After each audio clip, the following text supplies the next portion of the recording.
Hey, welcome to another slow MTG random cracks. Today I visited my LGS, picked up a couple of things. They're a little love your store promo. I think I featured this before. Some stores have sold out, but one of my LGSs still had this. So for purchasing a certain amount of product, you could get an English, an Ice Out, and Pyroblast, even though I reckon they should have done Hydroblast. Just thematically, that was the original Pyroblast, Hydroblast playoff back in Ice Age, which I should have prepped, but anyway, you know what I mean. So I saw the ones in Japan are in Japanese, but the ones in English-speaking countries are in English. So the Pyroblast is really nice Japanese anime promos. And the other thing, this was last year's promo. This was a bring a friend promo. I think in Southeast Asia and in Asia, if you brought a friend to play Magic, you would both randomly get one of these cute little chibi keychains slash, I don't know, things you hang on your back. A bag dangler. I don't know. Anyways, this 2022 Wizards promotional item, not for sale. So some of the stores still had this, and they said, hey, if you buy a couple of packs of merch, booster packs, we'll give you one of them. Yeah, that's how it looks. Really cute. I guess you string it through Liliana. The other thing, of course, that I bought is this one. Lord of the Rings starter kit. Now this was launched when Lord of the Rings came out, sold out quickly because people realized, oh wow, it was so cheap. I think when they were selling it initially at the stores, it was something like 18 Sing, which was, I would want to say 14, 15 US dollars. So the price has settled a little bit higher because I guess people want to make a little bit more money. So you get two ready to play decks, each with 4 rare cards and 1 mythic foil. A little bit of how to play and 2 paper deck boxes. So all the cards in here are from the Universes Beyond, the Lord of the Rings, Tales of Middle-earth set. The new cards that are only exclusive to this, so let me get cracking. The packaging is very similar to similar products they put out in the past. I think namely there was a global, I think one of the Southeast Asian decks or something with some Chinese named Planeswalkers. So very similar. Yeah, and of course, Lord of the Rings next week in mid-November, they're coming out with a new, another variant of the collector's boosters with different frames. So look out for that. I might crack one, I don't know. Depends on how greedy they want to get in the price they put it at. Anyway, let's get into these starter decks. They're very similar to the starter kits that are being put out for new players. And usually typically it's got 2 ready-to-play decks, couple of foils, deck box. So this one is nice. You've got starter kit play guide with Gandalf in the front. Looks like he's riding one of the eagles. And they've got quite an in-depth. These days, it's quite rare that Magic does these rule books that teach you how to play the game in-depth. Most of the time, they have a simple card with all the different phases and really quick QR code to go learn it. So over here, this reminds me of when when you first started playing Magic back in Alpha onwards. There's a little thick rule book with size 6 or 3 font, and you got to go through that tiny little booklet the size of a card. But here's a little bit more extensive, tells you a little bit about the phases. Now this is the one that's generally given out in most of the how to play type stuff with just the different phases. But over here, bit of nice art, bit of an FAQ on how stuff works, and a QR code. You can scan that to learn more about Magic. Of course, in here, there are these 2 paper deck boxes. They're identical. Even though the decks are different, it's good versus evil, Sauron versus Aragon. So let's look at the deck. Oh, bit of plastic. Let's get rid of that.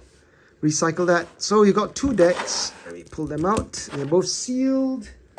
Alright, let's start with the big bad, Sauron himself. This one is Sauron the Lidless Eye. There are many variants of Sauron. This one is in Rakdos colors. And if you can see here, when Sauron enters the battlefield, gain control of target creature and opponent controls until end of turn. Untap it, gains haste till end of turn. And then if you pay 1 black and red, creatures you control get +2/+0 to end of turn. Each opponent loses 2 life. So this is pretty good. If you generate lots of mana, this you can keep activating it and to drain the opponents out. I guess could potentially be a combo piece as well, a bit clunky, but if you could generate a way to get infinite mana and filter it into red and black, you could just keep activating this to kill your opponents. Of course, we've got a deck here. I'll look into it in a bit. But on the other side, let me just look at the other flip face card, which is Aragon, Selesnya, green-white. It says here, Aragon, whenever Aragon and Arwen, actually it's not just Aragon, it's Aragon and Arwen, is human elf noble. When they enter the battlefield or attack, put a +1/+1 counter on each other creature you control. You gain 1 life for each other creature you control. It's 3/6 for 6 mana. So not super competitive. I think Sauron's the stronger of the two. And over here, we've got the decks. Now, they're obviously in opposition. One's about life gain, then the other one's really about draining the opponents by making them lose life. So I'll get straight into it. Let me just get into the Sauron deck first. It's the face card here. Of course, you have to have classic Gollum, right? He is one of the most iconic characters in cinematic and literary history. Gollum and his precious soul. We've got Scheming Guide. Some of these are exclusive to this deck alone, like Sauron and Littlest Eye. Some of them are reprints. I think you can pull this from a regular pack. Anyway, Scheming Guide. When attacks, look at the top 2 cards of your library, put them back in any order, then choose land or non-land. Opponent guesses the top card of the library is the chosen kind. Reveal that card. They guess right. Gollum is removed from combat. Otherwise, you draw a card and Gollum can't be blocked. So a bit of a 50-50 chance for Gollum to get through and for you to draw a card. Pretty cool. And there are 4 rares in this, so that's Gollum. Got Witch King, Bringer of Ruin. Not sure if this is the... Let me look at the card number. I think this is not exclusive to this set. It's a Wraith Noble. Whenever Witch King, Bringer of Ruin attacks defending players, sacks a creature with the least power among the creatures they control. I guess it picks off the board. 6 mana, 5/3 flying. And then you got Fires of Mount Doom. It's a legendary enchantment, meaning you can only have 1/3 mana, 2 and a red. When it ETBs, deals 2 damage to target creature and opponent controls. Destroy all equipment attached to that creature. And you can pay 2 and a red, exile top card of the library. You may play that card this turn. When you play a card this way, it deals 2 damage to each player. Really strong, good effect in the long game. Good for sort of casual, I guess. But these decks are built to be very synergistic for the most part. Thematic, you can tell there is a way to make opponents lose life. Here's our 4th and last rare, the Balrog, Flame of Udun. 5 mana, 7/7. That's crazy. Way power creep. When a legendary creature and opponent control dies, put the Balrog on the bottom of its owner's library. So, as with most of the black style Rakdos cards, there's always a downside, bit of risk and reward. Of course, let's go through the rest of the deck. It's made out of commons and uncommons. The best way to do this is not to bother, trying to make them standard playable or anything. Well, Lord of the Rings is not standard playable, but to make them competitive, just sleeve them up, play them casually. They're pretty balanced, I would say. So you got a 2/2 Goblin, just the Grizzly Bears in red. We've got 2-3 of those. Then you got Easterling Vanguard. It's a 2/1 for 1 and a black. When he dies, amass Orcs. Amass is a mechanic I've gone through before for this set. I think you've got 2 of those. Feed the Swarm in new art. Feed the Swarm's nice. Of course, it's very playable. Destroy target creature or enchantment. You lose life equal to the mana value for 2. Only thing is sorcery speed. I was playing EDH the other day, and a friend of mine wanted to cast it to stop my combo, but I said, hey, dude, that's sorcery. And he went, ooh, oops. So don't forget, it's sorcery, not an instant. Anyway, this one, Dunlan Kraban, it's a 1/1 for 3, pretty expensive, but it also amassed 2. So in theory, it's 3 mana for a 3/3, including 1/1 flyer. That's pretty strong. So I got 2 of those. A wall, who wants to play walls when you're an aggressive deck? Boo, but this is pretty thematic. Mordor, Trebuchet, I guess you shoot... Mordor was under siege, but I guess it's the war machine that's coming out of Mordor. So anyway, it's pretty thematic. When you attack 1 or more orcs, create a 2/1 construct artifact creature with flying name, ballistic boulder. It's tapped and attacking, and then you sack it. So you're flinging off boulders at people. It's really reminiscent of a Orcish Artillery card that I remember from 7th edition, Dan Frazier art, where they're flinging orcs connected to a little boulder on off a catapult. You've got Wargs, another iconic beast from the LOTR universe. It's got menace. It's 3/4 for 4. As long as you control a goblin, the Warg gets +1/+0. It was only 1 of those. Shelob's Ambush. These are makes food and also combat trick. Nasty End. This is if you sack a creature, you can draw 2 cards. or draw 3 cards with legendary. We've got Gothmog. So these are one-offs. I guess pretty flavorful, a little bit like a mini EDH where that's themed as LOTR. You got Voracious Fell Beast, a Drake Beast. Won't go through too many of these now because of time. You got a couple of Trolls, Soldiers, one-offs. Got 2 Orlok High Crushers, 4/4/4. You can't block unless you control an Orc. These are nice. I wish they reprinted the blue one. Lauren revealed Oliphant, a great way to fix your mana early on. Mountain Cycling for 1. Later on, it becomes useful. It's a 6/4 Trampler when you got more mana. This is proving to be a pretty reasonable card from this set as well as a common because it exiles target artifact. So we need to deal with the 1 ring in the set for instant speed, 1 and a red, or you can ping creatures. Got Fires of Ortank, destroy artifact or land, and a secondary ability. Still remember Stone Rain was 3 mana. Wizards have tended to make artifact land destruction 4 mana. Got Goblins, 2 mana, 1/1, and it's pumpable. When it dies, it deals damage to power the target creature. This Grishna, Brash Instigator. These are the uncommons now. You can amass orcs and gain control of creatures.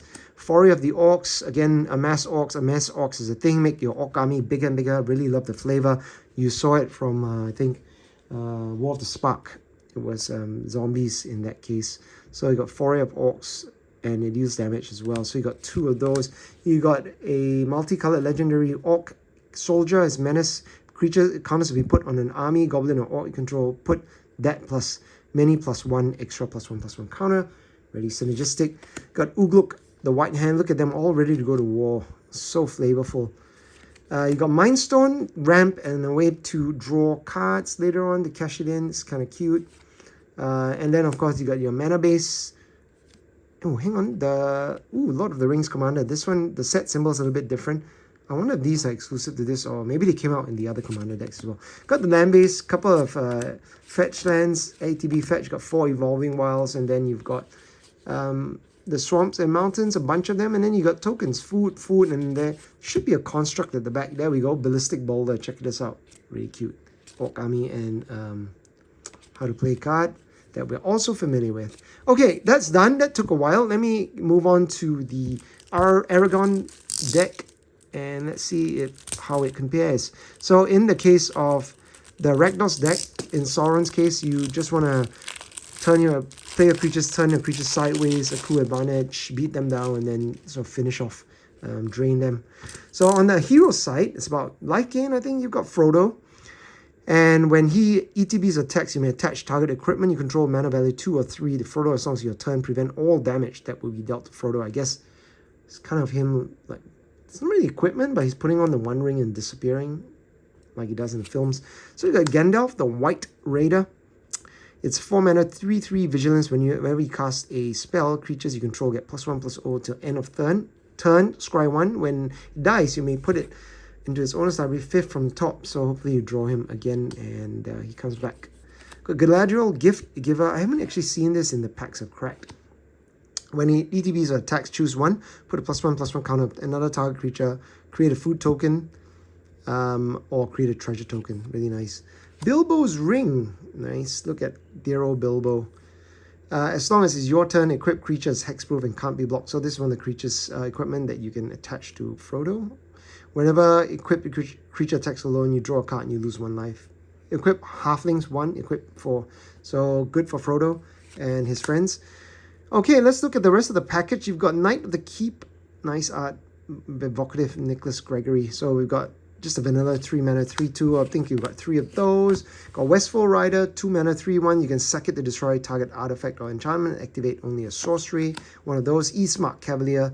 Grizzly Bears with upside vigilance. When it deals damage to a goblin or orc, destroy a creature.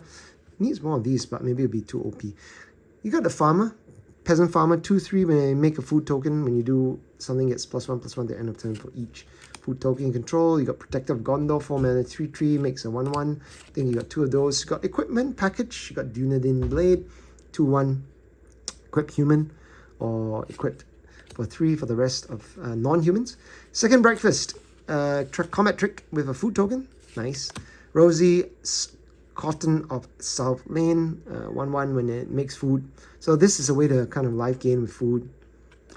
Banishing Light, good old removal that exiles non-land permanent. Landroval, Horizon's Witness.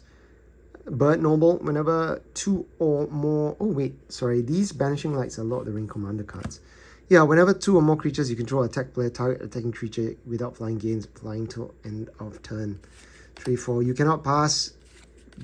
Removal, you got Mushroom Watchdogs. Food makes it bigger. Woes Pathfinder. It's a mana dork. 2 of those. Bag and Porter. Generous Ant. You saw Oliphant on the other side. They got Ents supporting the good guys on this side. Forest Cycling for 1. Many Partings is nice. Lets you search for a basic land, reveal it, put it into your hand. So good way to, and then make a food. You got Bow, more equipment. Got Brandybuck, a halfling. Again, creates food tokens. Got Peregrine Took as well. It's 3 mana, 2/3. If 1 or more tokens be created and you control those tokens plus additional food token are created. Stew the conies. Oh my god, look at them. They're chasing. That looks like poor golem being abused. Target you control, these damage equals as power to target creature you don't control. Fight card, a 3, make a food. Butterbur, Innkeeper. At the beginning of your end step, you don't control food, create a food token. And then we come into a land base. We got Shire Terrace, lets you look for lands. I'm surprised they didn't put any of these dual lands in the other side, but I guess this one gains you lands. They choose to have fetch lands on the other side instead. And then you've got the land base, just basics, food and treasure and soldiers. That's it. There you have it. What do you make of the Lord of the Rings Universes Beyond starter decks? I think it's worth it as a casual player. If you can get it for MSRP, sleeve it up. It's good for a casual player. They just kind of have a bit of back and forth. Anyway, thanks for joining me for this opening. All the best. Let me know what set you're looking forward to next. I'm going on holiday, so I may not be able to make it for the Caverns of... Is it Caverns of Ixalan? Caves of Ixalan opening. I'll try to, but if I can't, then I'll see you when I get back. And take care. Have fun. Bye.